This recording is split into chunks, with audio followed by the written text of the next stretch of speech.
So what I want to do is I want to thank John. I can't thank him enough because stepping in at the last minute and being able to pull a presentation together that is the typical quality that John puts out, I really appreciate it, and I think we all should.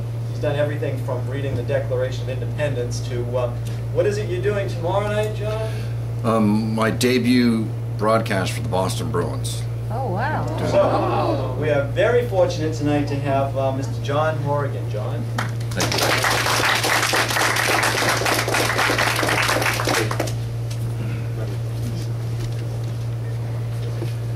Well, it's a pleasure to be here tonight at the RTN Federal Credit Union, speaking for the Waltham Historical Society. As there's a fit here. Wayne brought me in as a pinch hitter. I've spoken here on 2007 on Great New England earthquakes, and in 2008 on the Great Middlesex tornado. But I've been studying climate. We're the historian.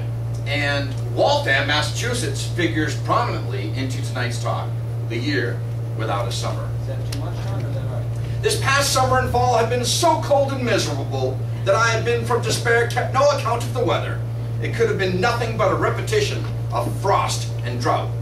Adino Brackett.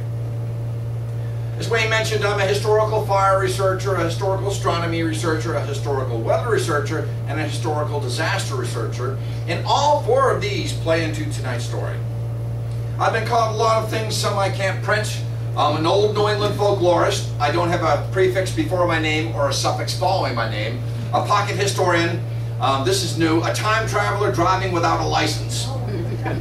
A historical raconteur, a rogue nostalgian, a cross between Fox Mulder and Indiana Jones without all of the drama or the talent.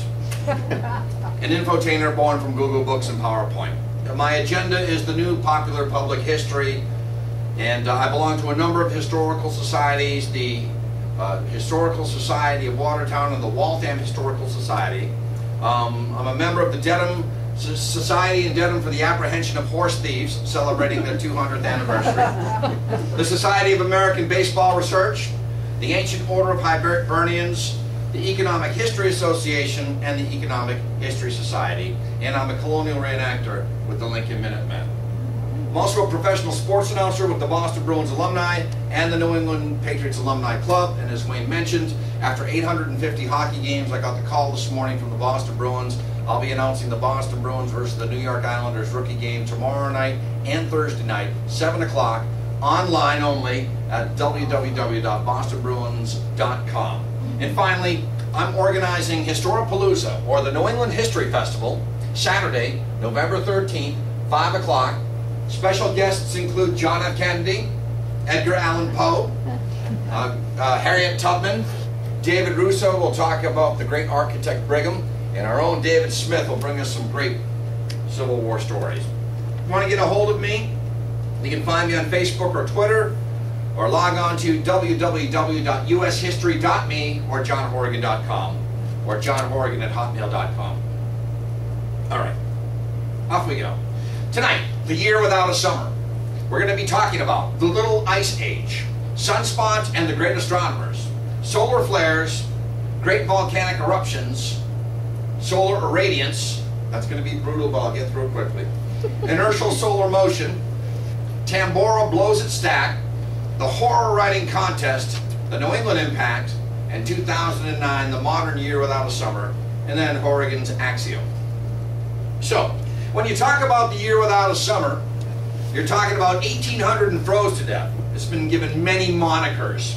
The cold summer, the poverty year, the year without summer, the summerless year of 1816, 1816 and near froze to death, the year there was no summer, the mackerel year, meaning that they couldn't eat grain, they had to eat fish, the backward spring of 1816, and a year without wine.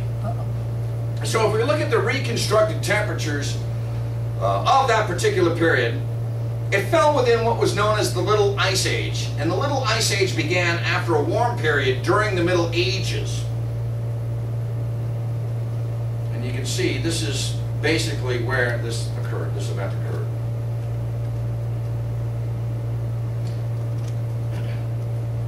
Now, when you talk about this particular cooling period, you're talking about close to the turn of the 19th century, in the first decade, from about 1810 through 1823. Some would argue it began in the 1780s.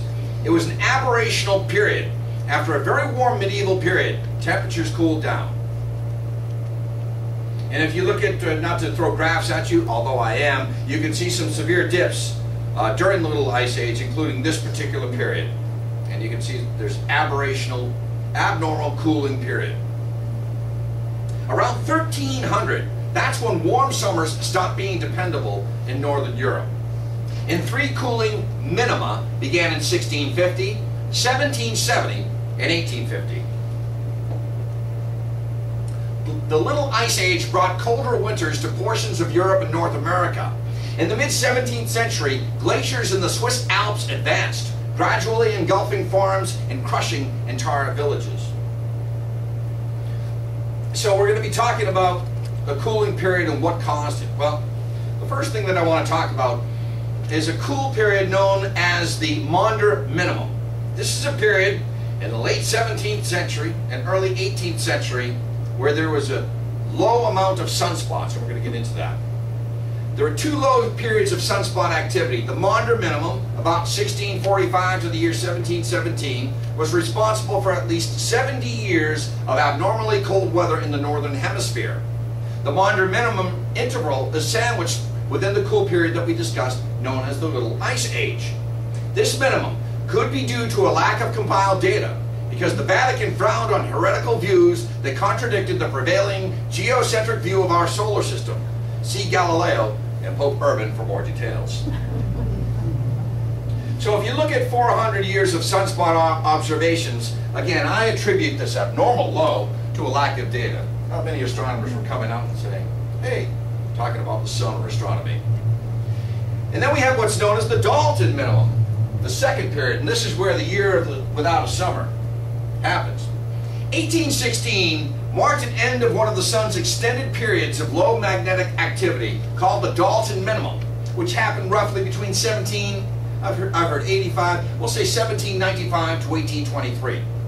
But 1816 became a very active year for sunspots, beginning in the late spring, but then heightened solar activity dropped off until the year 1824. We are currently in the midst of a sunspot minima here in 2010. The sun's movement throughout our solar system. The sun doesn't stay put and the planets revolve around it. It's tugged. Well, during both the Dalton and the Maunder Minima, the sun shifted its place in the solar system. During this cycle, the sun moves its position around the solar system's center of mass. This is known as inertial solar motion. Scientists have not yet confirmed whether or not it affects Earth's climate directly, but it is a possibility. The wobbling sun. Well, because of the gravitational pull of the planets, mostly Jupiter and Saturn, the gas giants, the sun performs a dance around the solar system's center of gravity. This is inertial solar motion. The sun moves around the solar system's center of mass, also known as the barycenter, in cycles that repeat themselves every 178 to 180 years. Important barycenter shifts took place in 1632, 1811, just 5 years before our talk tonight, and in 1919. These shifts precede some of the weakest sunspot activity periods ever recorded. The Maunder Minimum, 1645 to 1717, and the Dalton Minimum, 1795 to 1823. So, the question is, could the movement of the sun in our solar system impact weather as distances to the Earth increase and decrease? Something to consider. Now, here's something that I pulled out that really stunned me when I first began rolling up this data. You can see 2010. This is about where our sun is, right, in the solar system. Working with the Harvard-Smithsonian Center for Astrophysics, a guy by the name of Gary Roberts, I had him run a simulation. Where do you think the sun was in 1816? Same place? Nearly. This is what troubles me. We're in a sunspot minima. We've got volcanoes going off, and this is where the sun was in 1816, but we'll get into that later.